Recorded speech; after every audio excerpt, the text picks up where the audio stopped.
Hello， 大家好，我係 Mike。我啱啱由香港搭直航機嚟到高松機場啦。今次我哋會嚟一個暢遊日本4國自駕之旅。咁由香港直飛到嚟高松呢一度咧，就大概3個半至4個鐘頭左右啦。咁喺高松機場呢一度咧，係有好多唔同嘅租車公司可以揀嘅。咁大家記得要租車嘅話，你一定要上網 book 定先啊。我哋而家上車去攞車啦。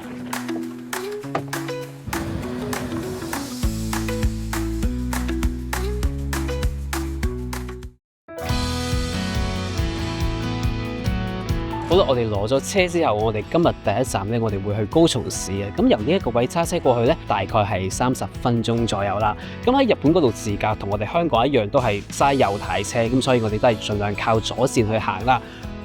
有時候我哋經過山路咧，都會係非常之窄嘅。譬如遇到對面有架迎頭車行緊過嚟，咁又唔夠位喎。如果我發現咦，可能喺我隔離或者後少少有避車處，我就要駛入去個避車處嗰度停低，讓對面嗰架車行過。大家要記住呢一點啊！一講到香川縣最出名嘅名物，當然係烏冬啦。咁呢一度咧就有一個好有趣自己做烏冬嘅 workshop， 有個體驗嘅。我哋會一邊唱歌一邊跳舞一邊去踩烏冬嘅。咁同埋整完出嚟嗰個烏冬咧，你係可以拎翻屋企，或者喺呢一度即場食咗佢都得嘅。好啦，我哋嚟食呢一個我整嘅烏冬，有種特別新鮮嘅感覺㗎。可能係因為經過我呢一對手切出嚟嘅烏冬，所以係特別好食嘅。我哋嚟到香川縣嘅丸龜市啊，今晚我哋食嘅料理咧好特別，佢叫做不腐鳥啊。咁呢一間餐廳咧個名叫做一學，咁已經咧喺度開業咗70幾年嘅啦。咁呢一個不腐鳥嘅做法咧就係佢哋用特製嘅香料啦，佢係焗出嚟嘅。同大家示範一下點樣食呢一個不腐鳥，咁咧唔需要太斯文嘅，我哋係用手咁樣食，香料味好重。頭先我食嗰個咧係母雞，係成雞嚟嘅，咁呢一隻咧就係幼雞嚟嘅。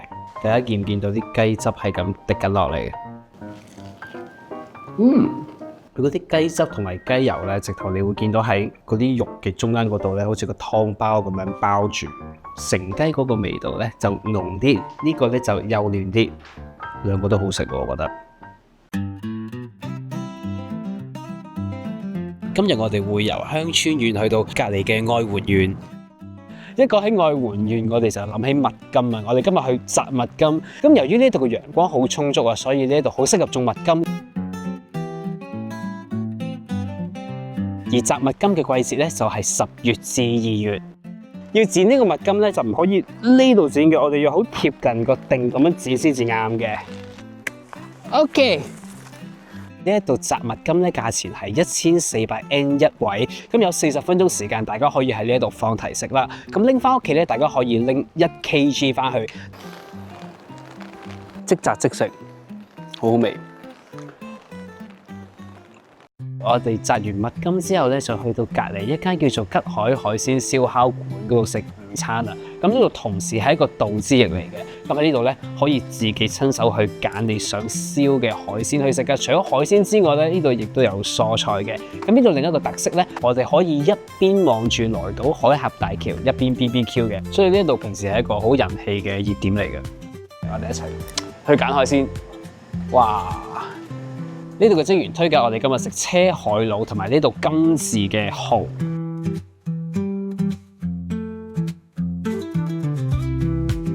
好厚肉啊個北寄貝，佢仲會每人跟一個鯛魚飯嘅。由於入面好多海產咧，都係喺附近海域嗰度捉翻嚟嘅，咁所以特別新鮮，燒起嚟亦都會特別好食。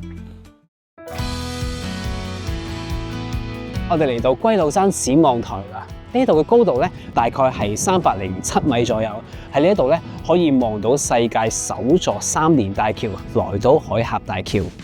當天氣好嘅時候咧，喺呢一度直頭可以望到西日本最高嘅高山石取山嘅，同埋咧喺來島海峽大橋下面咧有一個海流可以見到嘅。呢度叫龜廬山，嗰個龜咧就係佢啦。傳說咧有和尚咧見到佢咧帶住一個金嘅觀音，就游到嚟呢一度。咁之後咧，和尚咧就將個觀音就擺咗上山嗰度供奉。咁而家龜先生就喺呢度啦。今日咧，我哋會由愛媛縣揸車去到高知縣。我哋揀咗一段比較有趣嘅路線啦，我哋會經過一段叫做通往天空嘅駕駛路線，佢係沿住1300至1700米嘅山上面嗰度駕駛啊，全長27公里。呢一條線嘅官方名稱咧叫做丁道平心線，但係咧我哋會叫佢做 UFO Line 嘅，就係因為之前咧有朋友喺呢一度影相嘅時候咧就意外地影到 UFO 啊，咁所以呢一度咧從此多咗個名就叫做 UFO Line。但係大家要注意一點啊，就係由11月嘅下旬至4月嘅上旬咧，呢一度係會封咗嗰條路，所以大家要嚟自駕嘅話咧，就要睇實個時間啦。呢度唔淨止係得條行車路嘅，咁其實佢都有啲類似觀景台嘅地方。我哋而家真係天空上面啊，好靚！下一集我哋嚟到東津溪谷啊，咁我哋今日會嚟呢度行少少山，做少少郊遊。咁大家嚟呢度除咗可以郊遊之外咧，呢度亦都有溫泉旅館啦，亦都有食飯嘅地方。我哋會經過7個景點啊，所以咧大家會見到有7位守護神喺度。而家喺我隔離呢一條河咧叫做人殿川，呢一條河流咧係西日本其中一個水質最好嘅河流嚟嘅，所以大家會見到佢嘅顏色好靚嘅，佢叫做人殿藍。咁沿途咧，我哋會見到好多好靚唔同嘅瀑布景色。我哋到咗雨龍瀑布啦。咁雨龍瀑布咧就係一個落差有20米嘅瀑布。而家我呢個位置咧就會係俾一個群山去包圍咁樣嘅，咁同時上面咧亦都會有啲天空嘅光滲落嚟，所以係有一種神秘感嘅。咁如果大家中意簡單咁樣行下山散下步嘅話咧，呢度係 OK 嘅。今晚我哋會住喺土佐和子工藝村呢一度啊，呢度係一個現代日式風格嘅建築啦，但係就同隔離成個大自然環境咧係融為一體嘅。喺呢一度咧，除咗可以體驗製作土佐和子之外咧，大家嚟呢一度咧都可以用佢個澡堂嘅。咁佢裏邊嘅水咧就係人殿川嘅伏流水，再加上唔同嘅草藥咧，就有呢一個調理身心嘅功效嘅。仲有佢個法式料理晚餐咧，非常非常好食。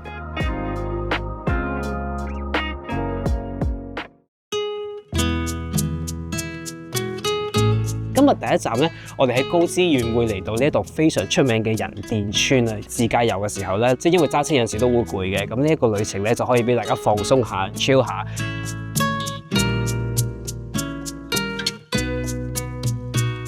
咁而家我坐嘅呢一隻船咧，叫做屋形船啊！咁呢一種船咧，其實係日本傳統嘅遊覽船嚟嘅。咁大家見到佢個 shape 好得意啦，好似真係一間屋擺咗喺個船仔度咁樣。佢個屋頂咧係一個真係日式嘅屋形頂嚟嘅，入邊咧就有榻榻米可以坐嘅。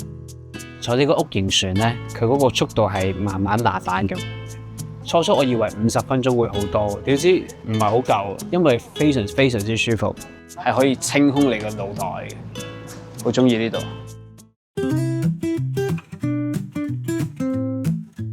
一入到鋪頭咧，就會聞到好香嘅燒稻草嘅味道啊！我哋就會喺呢一度用稻草火烤堅魚啊！好啦，我哋嚟食高知嘅名物稻草火烤堅魚。首先，佢呢度嘅堅魚的確係比我哋平時食嘅新鮮啦，同埋佢嗰個稻草烤嗰個外皮咧係有個 crust 喺度，係脆脆地同埋好香㗎，好食。我哋由高知縣嚟到德島縣啊！喺德島縣呢度咧，我哋第一個景點將會行我身後邊嘅早谷萬橋。咁早谷萬橋咧45米長，距離水面咧大概14米深，闊咧就2米。佢最大嘅特點咧就係成條橋都係由藤蔓去織出嚟嘅。我哋去試一試，就係呢度啦，藤蔓橋。其實都係個挑戰嚟嘅，因為咧個底嗰啲木枝咧其實係好疏㗎，所以你隻腳咧好容易就會卡咗落去嗰啲木嗰度。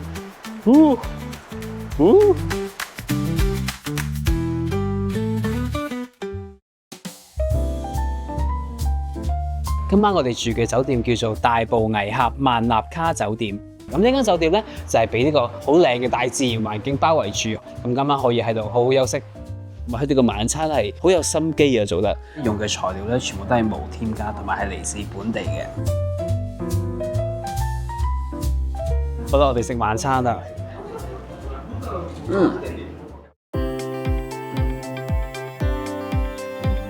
跟住我哋翻到嚟香川縣啊，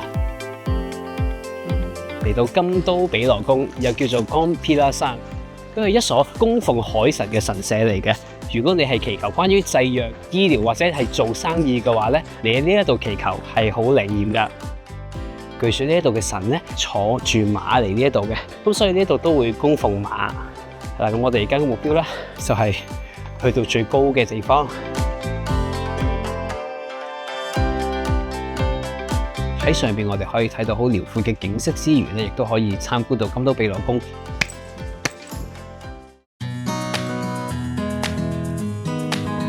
下一站我哋嚟到雲邊紫山，咁我哋揸車上到嚟呢個平台位置咧，而家就搭纜車上去。我哋而家坐緊呢個纜車咧，喺40年前已經落成咗噶啦。當時佢係全日本最大嘅纜車嚟嘅，最多可以坐到100個人。我哋話咁快就嚟到927米啦。搭到纜車上嚟之後咧，你會發現自己係身處喺香川縣同埋德島縣嘅交界啊！而家我身處嘅位置叫做雲邊紫山頂公園啊，喺2020年創立嘅。咁喺呢一度咧有好多打卡嘅設施，例如我身邊嘅天空嘅千秋，同埋隔離有個畫框。咁同埋呢一度嘅風景係非常靚嘅。如果天氣好嘅時候咧，係可以望晒成個瀨戶內海嘅。今晚喺德島，我哋揀咗呢一間酒店咧，個景好靚嘅，可以望到鳴門嘅海景。咁除咗見到鳴門海景之外咧，我哋仲會見到淡路島嘅日出嘅。咁呢間房咧充滿住呢個藝術氣息嘅。今晚我哋最後一個行程就係喺酒店呢一度睇亞波舞啊。咁德島以前嘅名就係亞波，咁所以呢個亞波舞就係嚟自呢一度嘅舞蹈啊。咁個氣氛係非常歡樂嘅。我哋要跳舞。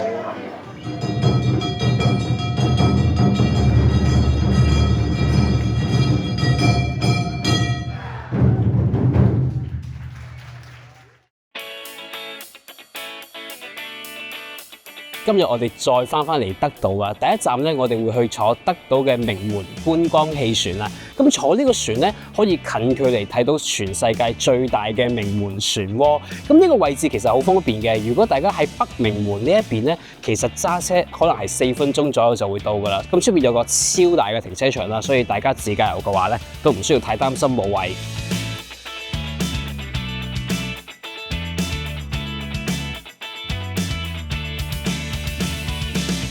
當隻船駛到去鳴門大橋下面咧，我哋就會見到漩渦噶啦。咁有2個漩渦嘅，一左一右，而佢哋嘅旋轉方向咧係唔同嘅，係相反。我哋啱啱睇完鳴門漩渦啦，咁咧唔係淨係得2個大漩渦嘅，係大漩渦中間仲有好多細細嘅漩渦嘅，係好勁嘅呢件事。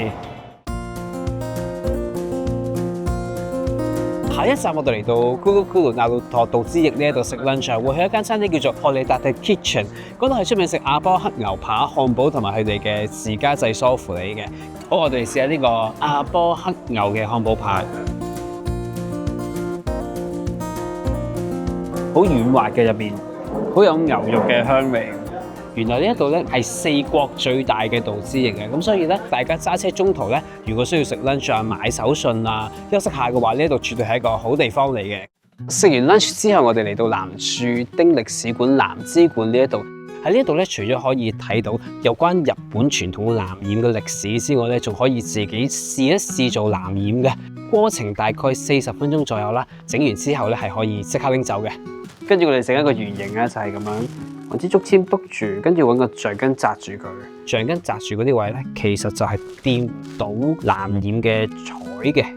3、2、1 ，squeeze， 跟住打開佢，睇下個製成品啦。Oh, it's nice. It got too foul。染完之後，我哋就要洗下佢，搞掂啦。呢一塊就係我嘅藍染作品啊！因為我染咗5次咧，所以就有一個好深嘅藍色，滿意。最後一個晚餐，我哋嚟到間叫做 Vinpia 嘅餐廳嗰度食。嚟呢一度係食活魚刺身嘅，所以大家見到個後面咧有好多水池，養住好多新鮮嘅魚。鳴門出邊咧海嗰度咧嗰啲海潮好急嘅，咁所以住喺度嘅魚咧都要做多啲運動，啲魚係特別新鮮嘅。咁我嗌咗呢個 set 咧叫做 Vinpia 定食，好誇張啊！仲有一個龍蝦湯。